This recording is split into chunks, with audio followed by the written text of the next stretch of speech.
उत्तरकाशी की सुरंग में जब पहुंचे जवान तो मजदूरों ने कंधे पर उठाया, बादाम खिलाया, फिर कहा शुक्रिया सरकार। गब्बर सिंह और अखिलेश को पीएम मोदी ने मिलाया फोन, कैसे कटे 17 दिन, क्या हुई परेशानी, सुनाई पूरी कहानी। और मॉर्निंग का जब समय होता था तो हम अपने बंधुओं से बोलते थे कि देखिए हम लोग खा रहे हैं पी रहे हैं और तो हम लोग को कुछ काम है नहीं अंदर में, तो थोड़ा योगा वगैरह ये सब मॉर्निंग वॉक थोड़ा करते हैं अंदर ही में, बाहर में तो जाने का कोई ऐसा है चीज है नहीं, तो अंदर में हम लोग अपना घूमते टहलते थे। धामी ने जीता दिल, दुनिया भर के अखबारों ने की भारत की तारीफ, पर अपने ही देश में कुछ लोग उठा रहे सवाल। 28 नवंबर की तारीख उत्तराखंड ही नहीं बल्कि पूरे हिंदुस्तान के लिए एक यादगार तारीख बन गई। करीब आधे घंटे तक पीएम मोदी फोन लाइन पर एक एक मजदूर का अपडेट लेते रहे। इसका खुलासा भी उन्होंने खुद ही अपने वीडियो में किया। रात 7:47 से लेकर 8:17 तक, जब तक कि एक एक मजदूर बाहर नहीं आ गया, तब तक पीएम मोदी डॉक्टर से यही कहते रहे कि उन्हें हॉस्पिटल में एडमिट कीजिए। पीएम मोदी के कहने पर बाकायदा सुरंग के अंदर ही मेडिकल टीम भेजी गई और फिर दिल्ली तक यह मैसेज पहुंचाया गया कि सर सबकी तबीयत बिल्कुल ठीक है। उसके बाद तुरंत पीएम मोदी ने कहा, मैं सबसे बात करना चाहता हूं। करीब 15 मिनट तक सबसे बातचीत की, जिसमें सबा अहमद, गब्बर सिंह नेगी और अखिलेश ने जो बताया उसे सुनकर पीएम मोदी भी गदगद हो गए। हेलो, नमस्ते सर। नमस्ते। क्या शुभ नाम आपका? सबा अहमद बोल रहा हूँ sir, Navayuga engineering company limited से सर। देखिए, मैं मेरा टेलीफोन जो है उस स्पीकर पे रखा है ताकि मेरे साथ जो लोग बैठे हैं वे भी आपकी बातें सुनना चाहेंगे। सबसे पहले तो मैं सभी आपके और आपके सभी साथियों को बधाई देता हूँ। एक सुखरूप हम इतने संकट के बाद भी निकल पाए। तो ये केदारनाथ बाबा की, बद्रीनाथ भगवान की कृपा रही। हम लोग सब भाई के जैसा रहते थे सर, किसी को भी कुछ हो तो हम लोग एक साथ रहते थे, कुछ भी प्रॉब्लम होने से कोई दिक्कत नहीं था। खाना आता था, खाना भी सब मिलजुल के बांट के सब एक जगह भी हम लोग खाते थे सर। और रात में खाना खाने के बाद भी जितने भी हमारे आदमी थे सबको मैं बोलता था कि चलो एक बार टहलते हैं। मतलब टनल का जो हमारा लेंथ है सर 2.5 मीटर हो गया सर, ठीक है, वेस्ट का वेट 2.5 किलोमीटर हो गया सर। उसमें हम लोग टहलते थे सर। और मॉर्निंग का जब समय होता था तो हम अपने बंधुओं से बोलते थे कि देखिए हम लोग खा रहे हैं पी रहे हैं और तो हम लोग को कुछ काम है नहीं अंदर में, तो थोड़ा योगा वगैरह ये सब मॉर्निंग वॉक थोड़ा करते हैं अंदर ही में, बाहर में तो जाने का कोई ऐसा है चीज है नहीं, तो अंदर में हम लोग अपना घूमते टहलते थे। और हम सर सबसे शुक्रिया अदा करेंगे सर उत्तराखंड सरकार की सर, जिसने हमारे साथ इतना अच्छा व्यवहार किया सर। तो मैं आपकी तरफ से सुनना चाहूंगा गब्बर। बहुत बहुत धन्यवाद सर, थैंक यू सर आप लोगों का। सर ये सब आप लोगों का आशीर्वाद था सर, आप लोगों ने हमारा हौसला बढ़ाया सर। हमारे माननीय मुख्यमंत्री पुष्कर सिंह धामी साहब हमसे बात करते थे सर, वो हमसे हमारे कॉन्टेक्ट में बराबर बने रहते थे सर। जब एक लैंड स्लाइड हुआ था सर, वो अर्थक्वेक आया था, भूकंप आया सर, उसमें हम थोड़ा बहुत फंसे हुए थे सर। मतलब काफी दिन तो उसमें काफी प्रॉब्लम आई थी सर, लेकिन ऐसे टनल के अंदर नहीं फंसे थे सर हम लोग। और यहाँ पे मेरे एक बड़े भाई साहब है सर, मेरे भाई साहब वो भी लगातार तब से हमारे साथ बने हुए बाहर से, उन्होंने हमारा बहुत हौसला बुलंद किया सर। वो यहाँ पे उत्तराखंड पुलिस में ऑफिसर्स हैं सर, ऑफिसर थे सर, उनको हमारी अंदर थे क्या? नहीं सर, वो बाहर में थे, बाहर से वो हमारा हौसला बढ़ाते थे सर। नहीं, बाहर वालों तो संपर्क में मैं लगातार रहा, बाहर वालों के तो संपर्क में मैं लगातार रहा क्योंकि मुझे जानकारी रहती थी।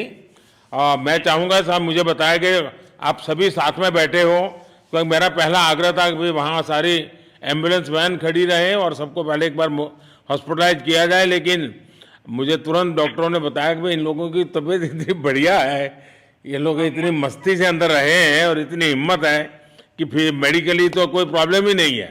तो मैंने कहा फिर ठीक है, मैं रात को ही बात कर लेता हूँ सबसे। नमस्कार सर। नमस्ते जी। जी सर, मैं अखिलेश बोल रहा हूँ सर। अखिलेश कहाँ से हो? जी सर, मैं यूपी से मिर्जापुर से हूँ सर। मिर्जापुर से हैं, चलिए मैं भी यूपी वाला हूँ। जी सर, जी सर। अच्छा बताइए अखिलेश। जी सर। आपको क्या कहना है, बताइए। जी सर, हमको कहना है यही है सर कि हमारी जितनी भी टीम लगी हुई थी सर, पुष्कर सिंह धामी सर जो भी थे सर, बराबर हालचाल लेते रहते थे सर। हम लोग को हौसला हम लोग का सर बुलंद रहता था। बाकी अंदर में सर कोई खाने पीने की सर कोई कमी नहीं रहती थी। बाकी सर SDRF, NDRF और हमारे कंपनी वाले सर दिन रात लगे हुए थे ना सर, तो उन लोगों को सर मैं तहे दिल से शुक्रिया अदा करता हूँ कि हम लोग को सर सेफ निकाले, और हम लोग जिस तरह से निकले सर हम लोग को सबसे ज्यादा खुशी है सर, उससे ज्यादा भी सर बाहर वालों को खुशी है सर। वो लोग भी सर दिन रात मेहनत किए हुए हैं सर, इसलिए मैं सर सबको पूरे देश को खुशी है, अखिलेश, पूरे देश को और दुनिया में भी, क्योंकि मेरी अभी एक G20 समिट थी, तो दुनिया के नेता भी उत्तराखंड की घटना को लेकर के चिंता अपनी व्यक्त करते थे। तो सारी दुनिया को चिंता होती है किसी भी ऐसे घटने में, तो सारा हिंदुस्तान आपके साथ था और आप लोगों ने, लेकिन अंदर आपको दिन रात का तो पता चलता नहीं होगा जब तक वो छेद नहीं हुआ। हाँ सर, हम लोग का मोबाइल वगैरह तो पर सर हम बचा के रखते थे, टाइम देखने के लिए ऑन करते थे।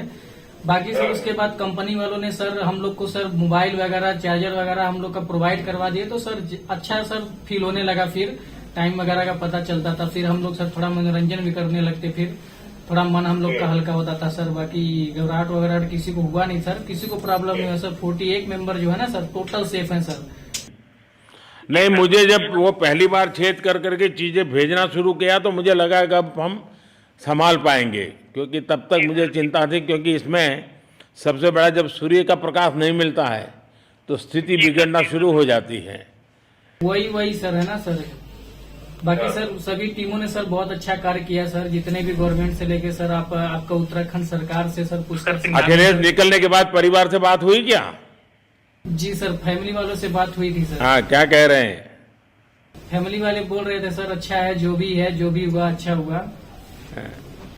आप में से कोई साथी था, उसका भाई तो कह रहा था 2-3 दिन पहले कि बस मैं तो ये निकलते उसको घर ले जाऊंगा, अब मुझे यहाँ काम करने नहीं दे रहा है। जी सर, वो तो है सर, मतलब अब भाई भी है सर वहाँ पे। हाँ। जी सर। जी सर, नमस्कार सर, मैं सोनू कुमार साहब बोल रहा हूँ सर। हाँ, सोनू कुमार जी बताइए, कहाँ से हैं आप? मैं सर बिहार से हूँ सर। कहाँ से? बिहार में छपरा जिला से हूँ सर। छपरा से हैं, अच्छा। ये बताइए। बहुत बहुत धन्यवाद सर, यहाँ के जितने भी लोग हैं, जितने भी यहाँ पे मजदूरों ने जिस साहस और हौसले का परिचय दिया उसे पूरा देश सलाम कर रहा है, लेकिन इसी के साथ इनके परिवारों पर जो गुजरी है उससे सुनकर हर किसी की आंखें भर जाएंगी। यूपी के लखीमपुर के रहने वाली मनजीत चौधरी के पिता बताते हैं कि जब पता चला कि बेटा सुरंग में फंसा है तो हमारे होश उड़ गए थे। उत्तरकाशी आने तक के पैसे नहीं थे। पहले बेटी की मौत मुंबई के हादसे में हो गई थी, दूसरे बेटे को खोना नहीं चाहते थे, इसीलिए पहले बेटी की बहू जो गहने छोड़कर गई थी उसे बेचकर हमने 9,000 रुपए जुटाए और सीधा उत्तरकाशी चला गया। 17 दिनों तक रहने खाने में सारे पैसे खर्च हो गए, अब सिर्फ 290 रुपए बचे थे, पर खुशी है कि बेटा बाहर निकल आया है। ऐसी ही कहानी यूपी, बिहार और झारखंड समेत अलग अलग राज्यों के मजदूरों के परिवारों की है।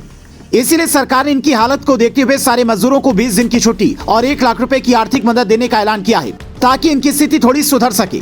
ये लड़ाई सिर्फ संसाधनों और पहाड़ खोदकर 41 जिंदगियों को बाहर निकालने भर की नहीं थी, बल्कि ये लड़ाई 17 दिनों तक मानसिक तौर पर मजबूत बने रहने की भी थी, और वो भी तब जब इनमें से आधे मजदूरों को ऐसे ही हालत से निपटने की ट्रेनिंग मिली थी। सबने उन लोगों को ही अपना गुरु माना।